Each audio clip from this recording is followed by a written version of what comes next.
Hi friends, ಇಷ್ಟು ದಿನ TV news ಚಾನೆಲ್ಗಳಲ್ಲಿ social ಮೀಡಿಯಾಗಳಲ್ಲಿ Darshan ಅವರ ಬಗ್ಗೆ ನೆಗೆಟಿವ್ ನ್ಯೂಸ್ಗಳನ್ನು ನೆಗೆಟಿವ್ ವಿಚಾರಗಳನ್ನು ನೋಡಿ ಅವರ ಅಭಿಮಾನಿಗಳಿಗೂ ಕೂಡ ಒಂದು ರೀತಿಯಲ್ಲಿ ಬೇಜಾರಾಗಿತ್ತು. ಆದರೆ ಈಗ ಕೊನೆಗೂ ದರ್ಶನ್ ಅವರ ಅಭಿಮಾನಿಗಳಿಗೆ ಸಂತಸದ ಸುದ್ದಿ ಸಿಕ್ಕಿದೆ. ಹೌದು ಫ್ರೆಂಡ್ಸ್, ದರ್ಶನ್ ಅವರು ಇದೀಗ ಮತ್ತೆ ಶೂಟಿಂಗ್ಗೆ ತಯಾರಾಗ್ತಾ ಇದ್ದಾರೆ. ಅವರ ಸಿನಿಮಾದ ಶೂಟಿಂಗ್ ಕೆಲಸಗಳು ನಡೆಯುತ್ತೆ. ಮತ್ತೆ ದರ್ಶನ್ ಅವರ ಸಿನಿಮಾಗಳು ಥಿಯೇಟರ್ನಲ್ಲಿ ಅಬ್ಬರಿಸುತ್ತೆ ಅಂತಾನೆ ಹೇಳ್ಬೋದು. ದರ್ಶನ್ ಅವರ ಇತ್ತೀಚಿನ ಫೋಟೋಗಳನ್ನು ನೋಡಿದ್ರೇ ಗೊತ್ತಾಗುತ್ತೆ ಅವರು ಫಿಸಿಕಲಿ ಎಷ್ಟು ವೀಕ್ ಆಗಿದ್ದಾರೆ, ಮೆಂಟಲಿ ಎಷ್ಟು ಕುಗ್ಗೋಗಿದ್ದಾರೆ ಅಂತ ಆ ಫೋಟೋಗಳನ್ನು ನೋಡಿದ್ರೇ ಗೊತ್ತಾಗುತ್ತೆ. ಕೆಲವು ದಿನಗಳ ಹಿಂದೆ ದರ್ಶನ್ ಅವರು ಹಾಸ್ಪಿಟಲ್ನಿಂದ ಡಿಸ್ಚಾರ್ಜ್ ಆದಮೇಲೆ ತಮ್ಮ ಮನೆಗೆ ಹೋದರು. ಇನ್ನು ಮೊನ್ನೆ ಅಷ್ಟೇ ದರ್ಶನ್ ಅವರು ತಮ್ಮ ಮೈಸೂರಿನ ಹಳೆಯ ಮನೆಗೆ ಹೋದರು. ಇನ್ನು ಈಗ ದರ್ಶನ್ ಅವರು ತಮ್ಮ ಫಾರ್ಮ್ ಹೌಸ್ನಲ್ಲಿ ಇದ್ದು ಮತ್ತೆ ಈಗ ತಯಾರಾಗ್ತಾ ಇದ್ದಾರೆ.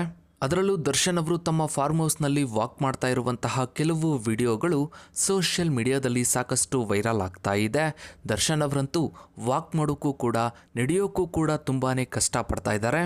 ದರ್ಶನ್ ಅವರು ಈಗ ಮತ್ತೆ ನಾರ್ಮಲ್ ಸ್ಥಿತಿಗೆ ಬರಬೇಕು ಅಂದರೆ ಹೆಚ್ಚು ಕಮ್ಮಿ 2 ರಿಂದ 3 ತಿಂಗಳು ಟೈಮ್ ಬೇಕಾಗುತ್ತೆ. ಸದ್ಯಕ್ಕಿರೋ ಮಾಹಿತಿಯ ಪ್ರಕಾರ ಫೆಬ್ರವರಿಯಿಂದ ಡೆವಿಲ್ ಸಿನಿಮಾದ ಶೂಟಿಂಗ್ ಶುರುವಾಗುತ್ತೆ ಅನ್ನೋ ಒಂದು ಮಾಹಿತಿ ಇದೆ. ಅಷ್ಟರೊಳಗೆ ದರ್ಶನ್ ಅವರು ಮತ್ತೆ ನಾರ್ಮಲ್ ಸ್ಥಿತಿಗೆ ಬರ್ತಾರಾ, ಅವರು ತಯಾರಾಗ್ತಾರಾ ಅಂತ ಅಭಿಮಾನಿಗಳಲ್ಲಿ ಒಂದು ರೀತಿಯ ಕುತೂಹಲವಿದೆ.